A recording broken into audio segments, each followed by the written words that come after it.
close this and get started. So again, my name is Ron Fabela. I'm going to talk about offensive OSINT or offensive OSINT. I guess it depends on your flavor.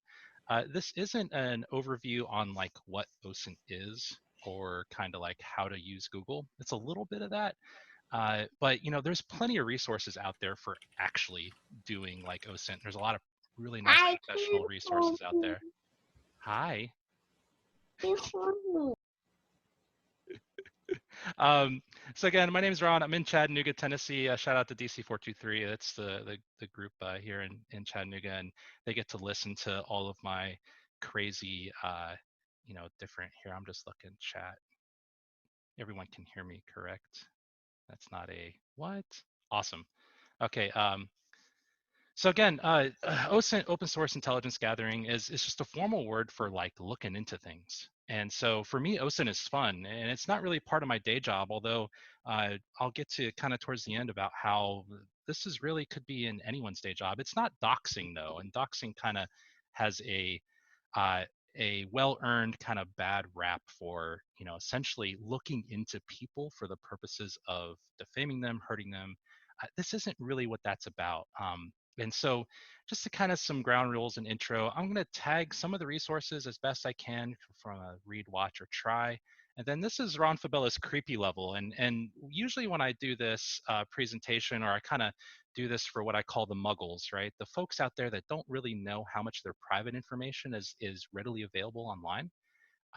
This is basic stuff like, hey, you put pictures of your kids online, and I know that you uh, coach your son's basketball team. That gets into the dangerous part of the creepy level. Me, just personally, I never do that with people that I work with. No, it's just stuff that as soon as you start to unwrap that box, you can't put it back together, right? Like I don't need to know your furry addiction or anything else. You do you. But I do kind of tag kind of the good, the kind of be careful, and then you start to get into dangerous territory where it starts to get a little odd. Some resources out there though, really nice professionally done resources. Over on the right here, the OSINT framework. I love mind maps. I'm also a simple primate, so I love it when things like move and animate and like look at all this stuff. FTP searches, it's just good stuff. So OSINT framework, OSINT techniques is another one. This is just a all-in-one professionally done tools, how to do fictional accounts. I mean, anything you could imagine when it comes to either OSINT or social engineering, which sometimes go together, can be found on this site as well. Let me do Control Tab. Intel Techniques, another great online resource, books, classes, blogs, everything. Encourage you to go check it out. And then this one is actually, I don't know if it's technically new, but it's new to me, OSINT Curious. Again, go look at their videos. Well done. Great content. They do a 10-minute OSINT tip. I don't know if it's of the day or of the week. Just really good content out there. Make sure you go out. A lot of what I do and what the community does is built upon these type of resources and the folks out there every day educating, making folks aware of how all this works. So with that said, I'm kind of looking at this more from a target selection or victimology. So target selection from a stance of I'm going to go do offensive work, or I'm going to say I'm scoped as a consultant, as an advisor to a company, an organization, a person to start selecting the targets relevant to my objectives, right? So OSINT helps you with that target selection.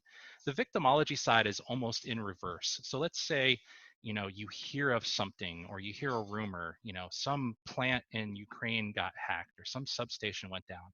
Well, how do you take that small piece of information and work yourself backwards, right? To actually, with some level of confidence, figure out, yep, it's that exact substation. Here's the geo coordinates. Here's the tech, the tools, the model of PLCs they're using, like everything. So victimology, it's kind of a criminal justice term where you're understanding the state of the victim. Maybe it's their emotional state, their readiness state, and then all of the technical details about it when we talk about cybersecurity. So that's just one there. And no, not Control Tab over here. There we go.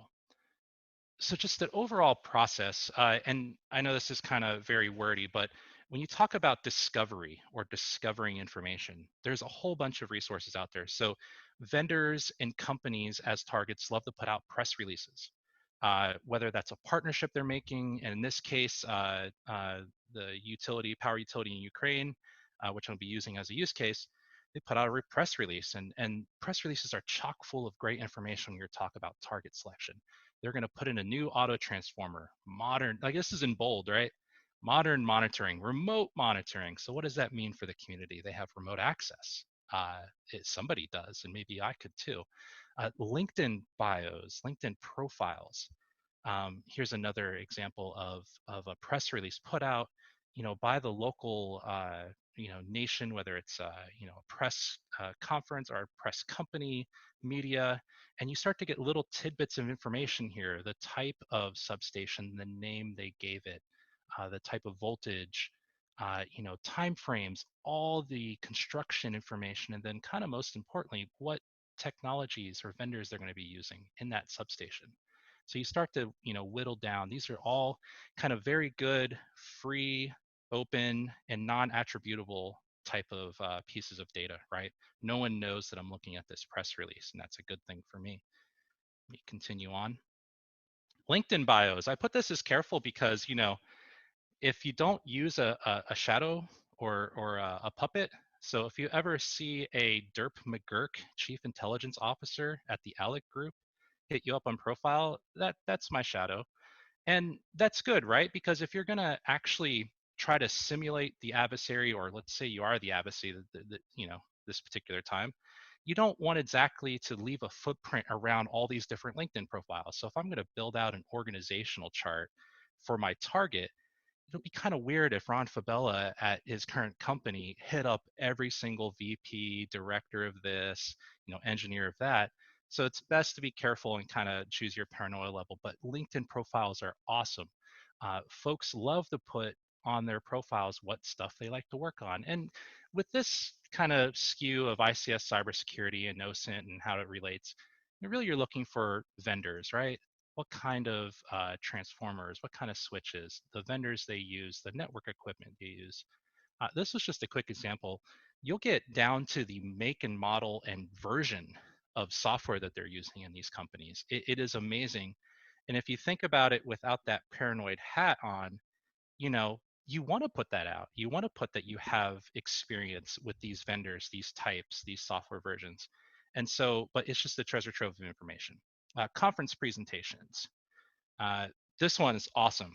This was put out, I don't think it was necessarily a conference, but it was more of like a think tank, but presentations going through and doing, and let's see if it, going back is tricky, right? First of all, I misspelled the company. There we go. Simple Google dorking, file type PDF. Let me see if I can go. File type PDF, target name slides, right? There you go. And on that first page there, just a treasure trove, just all the information you could ever want at a high level about the target, including the mix of power, the kind of consumption around the world, how it relates to the target nation, what their mix is, a map of their transmission network. Here's a title: Ukrainian electric grids are obsolete and deteriorating. Wow. So what happens if you have an effect and you act on objectives at one part of that grid? Do you think it's going to have an impact? It's probably going to have an impact. Open shares, open FTP, you will commonly find a lot of data out there. And as you start to kind of what I call tighten the noose and start to get real specific with your target selection, you start putting in certain key phrases, words, strings of words, and you're going to start finding, NASs that are hanging off the internet. I found a Synology NAS. It had schematics from a engineering company that were building um, what you call it, skiffs, right? So it wasn't like classified information, but it was all the schematics for the construction company that was building these facilities, just hanging off on a Synology NAS. The local FBI field office got a call on that one, but because it's just personally bugged me. There's a lot of misconfigured stuff out there, and there's a lot of information, PDFs, presentations, configuration manuals, you name it, that probably shouldn't be out there, but is. A little bit of security via obscurity is okay sometimes. And like I said, as you start to tighten that noose, you start to weed down using the keywords and searches as you kind of go down these rabbit holes to really hone in on the data that you're looking for. And let me do this one. So simple Google dorking, right? Choose the site. Public utility commissions are great for this. In the US and on other kind of sister organizations around the world, they have requirements to publicly put out the information about projects, rate paying, all this kind of stuff. Summer reliability. Who knows what's in this?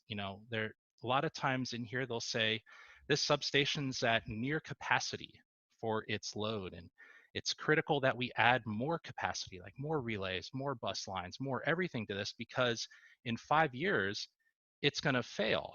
Well, this starts to help your targeting of if you were to try to impact their operations, do something that had some worth. This is how you start to whittle that down. Engineering groups I mentioned with schematics constructions, RFP and contracts are great.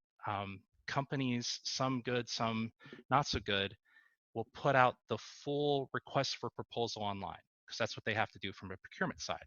Well, in that, they may put in their, schematic, their network schema for all of their substations. So all of your enumeration's done. They may put out how they configured their Active Directory. They may put out what their firewalls look like. Oh, we use, Cisco, ASAs, we use this and that, just tons of information, especially around capital projects and upgrades. I love maps. I'm going to show some in a little bit. Actually, here we go. Oop. That was Dirt McGurk. We already showed him. I love maps. And so, and I love maps for no reason. And so one thing you'll find out, and Joe finds out about me, is like I have a map of all of power generation for the Republic of South Korea. I don't know why. I want to say a few years ago, there was some press about how one of their companies or organizations got hacked, and it wasn't on the nuclear side, but it had nuclear data. And like I got a bug up my butt, and I'm like, all right, I'm going to map out every single generating asset in Korea. I don't know why I did that. Same thing as I don't know why I mapped out all of the transmission lines and transmission substations in the Tokyo metro area. I It just sounded fun. The idea here is that all this information is publicly available, and it can help either in the reverse victimology or in target selection if you're doing assessments here. This provides awesome context, though, to what you're trying to do. The vendor support portals will provide that, but then as you start to go down your rabbit holes, the application configuration, the configuration manuals, looking at the software, all of this stuff, again, crazy, is online. Um, this one here, if you want a CSV file of all of power generation around the world, it's there. The US does a really good job at the US Energy Information Administration. The generation for all of the power plants in North America or US and Canada. So all that information's out there. A lot of good configuration, admin guides, user guides, as you start to focus in on technology that you care about, are also out there as well. Let me just make sure. Chat. Awesome. So as you get into people, again, I kind of opened up that this isn't doxing, but it kind of, I don't want to say it kind of is. People are an important part of your overall assessment, right? So if you're looking to build out org charts, let's say you're going after an organization and you wanted to target individuals for a phishing campaign. Well, you could use LinkedIn, other resources to identify those that would have certain positions, certain access, certain authority that if you had fished them would reap good results. So LinkedIn profiles are great for that, what I call the org chart build out, right? Personal social media, again, you start to be careful, right? Knowing what someone's interests are in relation to a phish. So let's say you're going to do kind of a very targeted, tailored phishing attack. I started the call by saying, hey, props to my DEF CON group local. Well, now you know my name. You now know that I'm part of a DEF CON group. You could probably go to dc423.org, find some stuff, and send me an email that says, hey, Ron, we're changing up the location for our DEF CON meeting this Wednesday. Here's a PDF of the map of the new location. Now, how likely would I be to open that PDF? I might be, I mean, even just as kind of paranoid and defensive as I am, if it's well crafted, I might. And those little pieces of information can really help with that. Private life, all of your active reconning, scanning, your local recon, like you're going to drive up to the substation, take pictures. This is all in the danger creepy zone. I know people do it, and it unfortunately, as you delve into the creepy zone, the likelihood of success goes up depending on what you're trying to do. Again, my private life, you may find out some other things about me that you can either use as leverage or you can use to properly tailor the fish against me, right? You may find out I live on a farm, or I have lots of kids, or I have baby goats, or like any wild thing you could find out about me, you could find out online and use it against me. So just a word there. So that was a quick kind of from discovery, from the technical side to people. You may go through one or all of those type of processes as you're going through, depending on your target. So this is kind of quick story time. I'm looking at time. Perfect. So basic enumeration and critical infrastructure. I showed you some maps. I mentioned Ukraine 2016 attack, or I mentioned Ukraine in general. The 2016 attack was interesting. Kind of the target is around that event and then kind of working backwards from that event. So this is kind of a victimology. It's really for understanding awareness. And what I like to focus on is the hard facilities, the technology used in those facilities, the locations. I get a rush when I can get one piece of information or one image and work my way backwards from a confidence level and be like, yep, it was that exact substation with this exact relay. And this is exactly what happened. And I got the pictures, right? To me, that's just amazing. And maybe I'm weird. So start with the Google search, right? Ukraine substation attack 2016. There's all these Wired articles. NERC put out a thing. There's just all this stuff, right? And you go, okay, that's interesting. I wonder what happened. And you go, okay, well, it was malware. And I'm going to kind of go through this because I think a lot of folks are familiar with the details of these type of attacks. But really what I'm looking for is, well, where is this? Why is everyone being coy, right? I want to know. It was a substation in northern Ukraine, and it was called, North, right? So let's keep going. This Ars Technica article, right? Whoops, North. If I could spell, you know, the attack on the, and I can't say that, transmission facility, right? Remote terminals. Let me go over here. So this is kind of just your general Googling. You're going to gather the information. You're going to start to pivot off that information and keep going, right? Another article, fifth domain, the North Substation 330 kV transmission step down. Oh, there's a little more information. And if I didn't use Google Translate, I know now this word is synonymous with North. Well, that's good to know, right? Well, you keep Googling, you keep going down the rabbit hole, and you start to find out, oh, like this here, and I didn't go through and translate this, but this here is basically a video of that substation that's called North, along with its Ukrainian name. You start to use that name and you go, oh, here's a map of that Ukrainian name. You go through and just put into LinkedIn the company, the 330 kV that we got from the fifth domain article. Oh, look, yeah, there's all these people. Now, quick note about LinkedIn, which I love. I'm in with my kind of shadow puppet here, right? And you click on this and you go, oh, he's not in your network, right? Well, there's something fun here. If you were to take, say, this and copy it, I think I already have this pre-populated here, and do a quick site LinkedIn and then that phrase. Oh, look, it's Andre time, whatever. Now, if I click on that, hey, look at that. I get why LinkedIn does this, right? They want you to build your network and kind of build this trust. But if you come in from a different avenue through Google, now all of a sudden you get all the information that for some reason I'm still logged in as Dirt McGurk. I have that information now. So that's kind of nuances there that you pick up. So LinkedIn is great. You're going to find all the information about the target there. And then we start to get through, and just a kind of context here, I have all these pages kind of pre-populated because I just wanted to better use our time.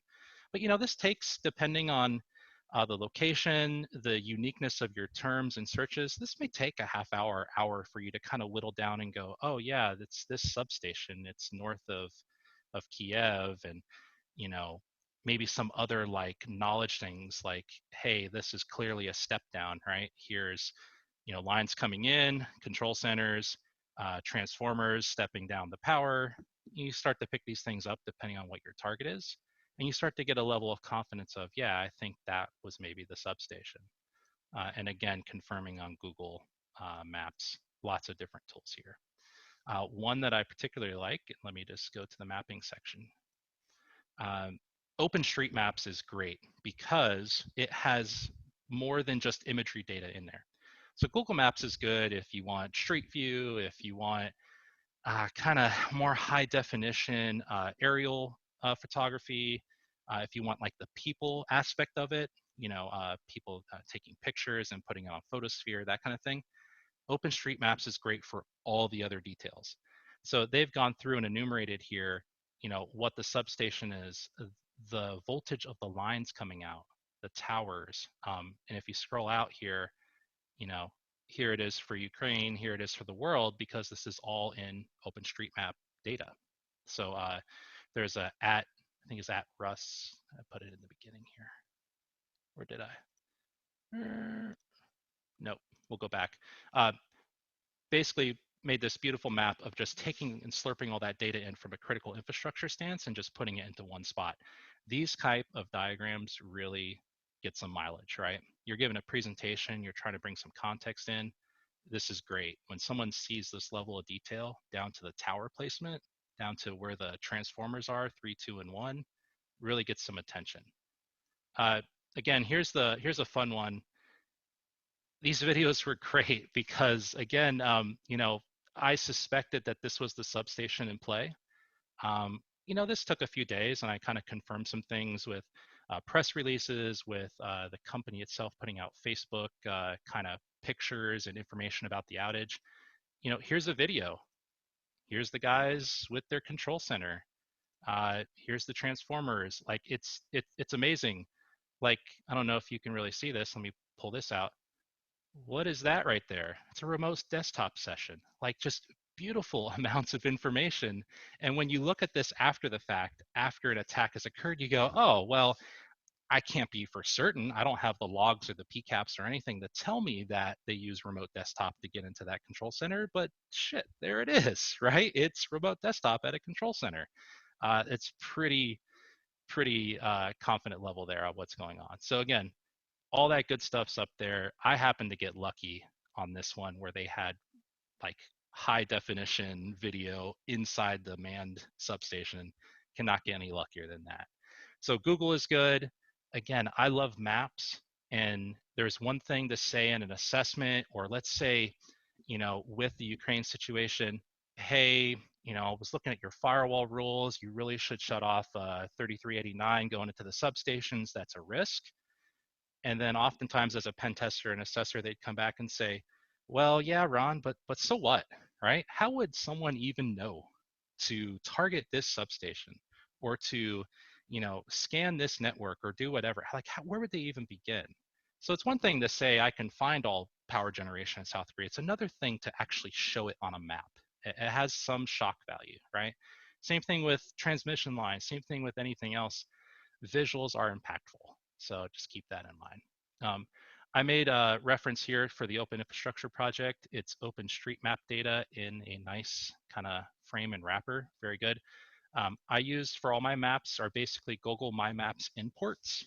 So you can import a CSV file of data like the information on all power generation in North America from EIA. Slurp that into Google My Maps, do some icons, and there you have your own maps. So I mentioned before about tightening the noose, and let me see if I have my, nope, let me go back. See, I thought I went through and practiced this. Let's see here. Where's my Siemens one? That's okay, we'll move on. Just note though, when you're finally kind of targeting down to the technology used in the environment that you're looking at, most vendors have support sites. A lot of those support sites are indexed.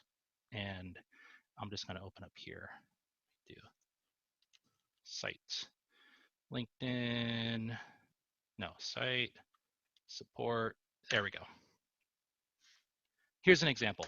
Stuxnet used or the attack on that was called Stuxnet, focused on a certain type of Siemens relay. It was this semantic S7 300, 1200 series, all these different things. When talking with colleagues, when it first came out, everyone was like, for certain, this had to be an insider. Like maybe it was even like a Siemens guy, right? It was like this level of knowledge in order to manipulate this relay, PLC, RTU, whatever. It had to be an insider. There's no way they could have known that, right? And that may have been true, right?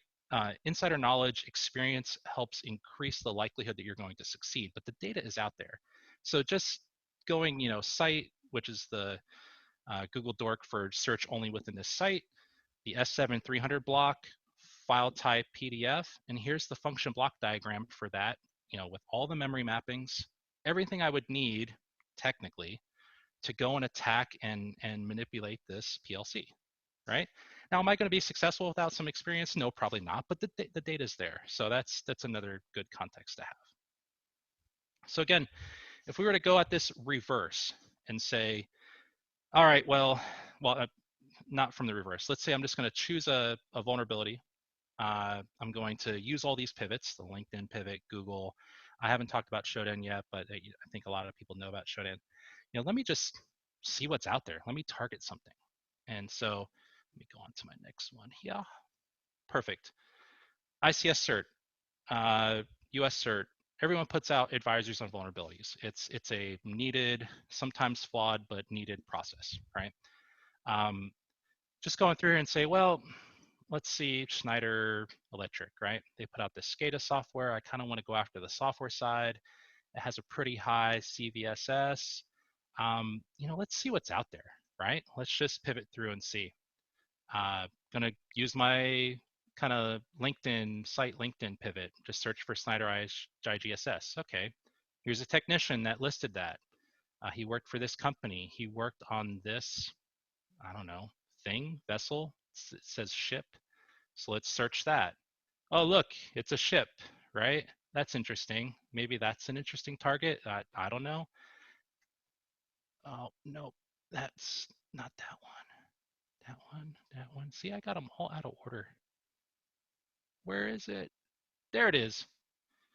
So it's a ship and it's for this company. And this guy has, confirmed that they use that technology. Hey, look, it's welcome to TK Offshore Productions, FTP.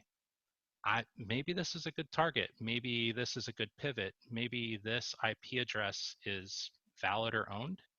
I think I had my, here, let me just go back. So that IP and back to, let me do Hurricane BGP, this. Maybe that IP is actually owned as an IP block by that company. So now I can enumerate more IP blocks. You now know my IP, so don't hack me or something. Again, pivot down. You can start really, really high level and just choose a vulnerable suite or suite of software or suite of hardware and kind of go from there. Or you can just kind of see what you can see.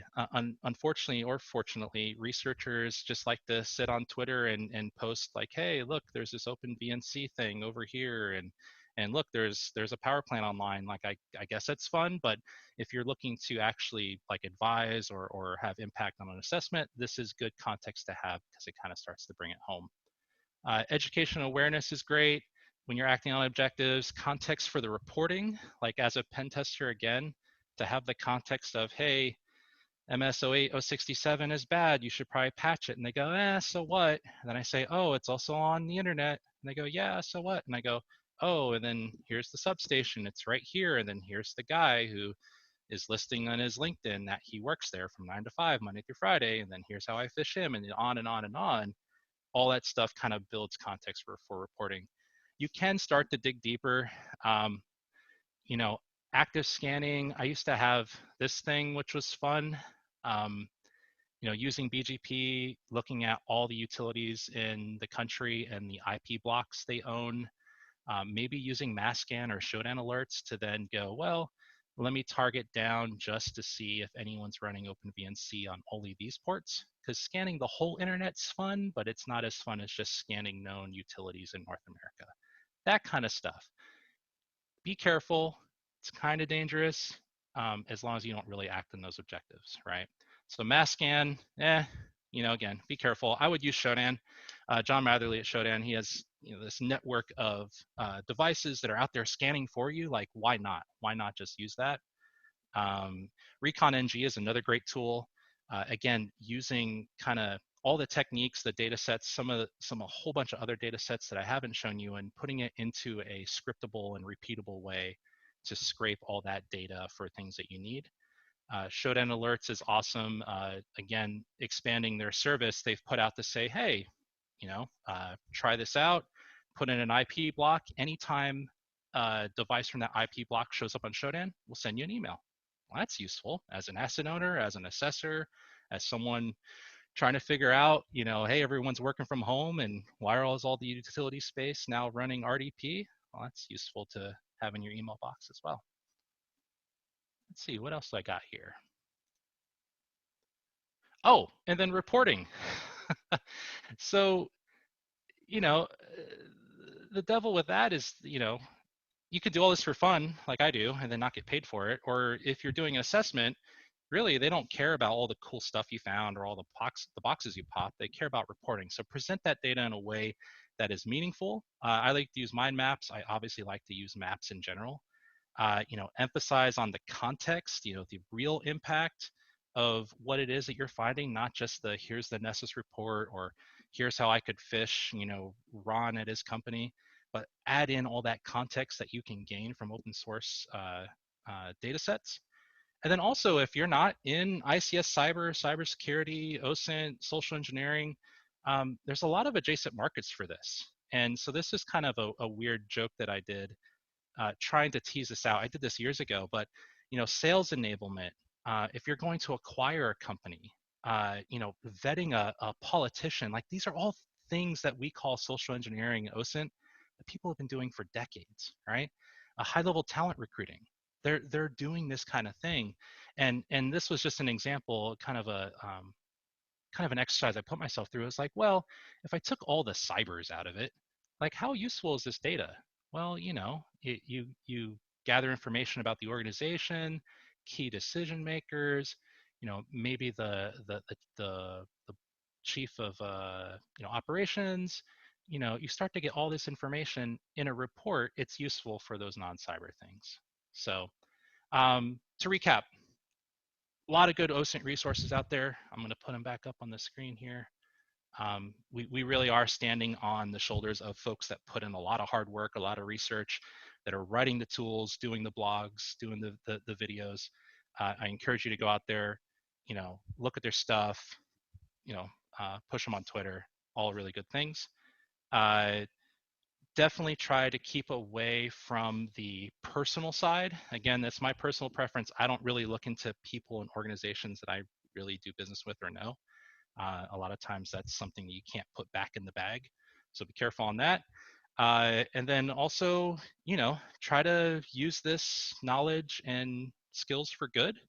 When you're out there trying to convince someone, an organization, a decision maker that these impacts are real, and you show them something like this, always do it from a place of kind of graciousness and humbleness to say, look, I'm not trying to scare you. I just want to show you, Ron with a laptop for 2 hours, not really trying. I have a map of your substation, all of your transmission lines, and the technology that you're using. And, so maybe you want to prioritize this in your list. So with that, I'm going to stop. I'm going to look at chat to see how everyone's been saying how they couldn't hear me for the last 60 minutes. Perfect. Well, 30 minutes at least. And Joe, I don't know if got to look at questions. How do we do this, sir? Yep. So looking at the chat, I mean, lots of favorable comments. So no rotten produce coming your way virtually or whatever for this. Everyone was really interested in it. I don't see anything like a question just yet, though. If anyone has one, please enter it into the chat box. There's one on Q&A, guys. Oh, yeah, the thing that I can't see. Okay.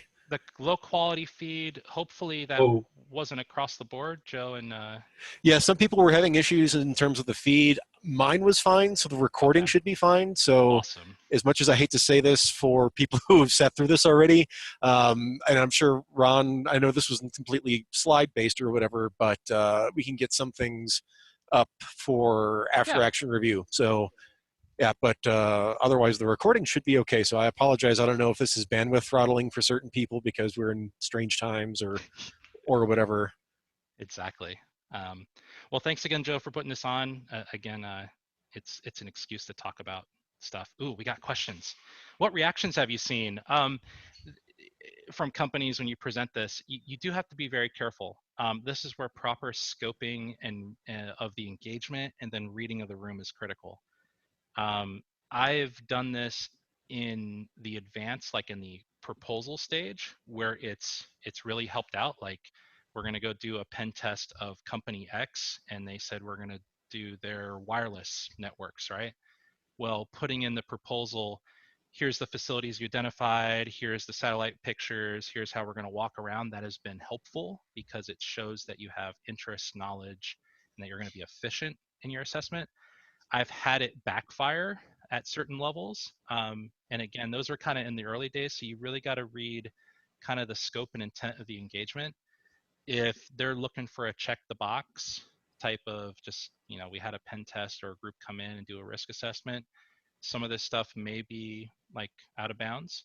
But if you do have someone who's really intent either in empowering them to be an advocate within their organization to have positive change or not, is you really have to read it. So it's a tough question. I usually, just as a rule though, you always keep people out of it. So doing assessments where I've had to social engineer information out of people, I've always put it in the rules of engagement that I would never reveal the individuals that I had exploited. Um, it's just, again, personal preference. Nobody needs to lose their job because I'm an a-hole, right? But it's just kind of read that. Thoughts on public distro of OSINT that's not directly related to investigations? Hmm. Um, I call it parlor tricks, and it depends. Like again, I kind of made reference to like, hey, if you're gonna go on Twitter and like post screenshots of shit because it's funny and you're trying to like, I don't know, raise your Twitter capital, like I don't know, that to me is just meh, right? I think as you start to progress, so like this was a public presentation, quote unquote. Um, I had to choose when I was thinking about this last week and over the weekend. I'm like, crap, I really wanted to do my local utility, right? Probably not a good idea for me.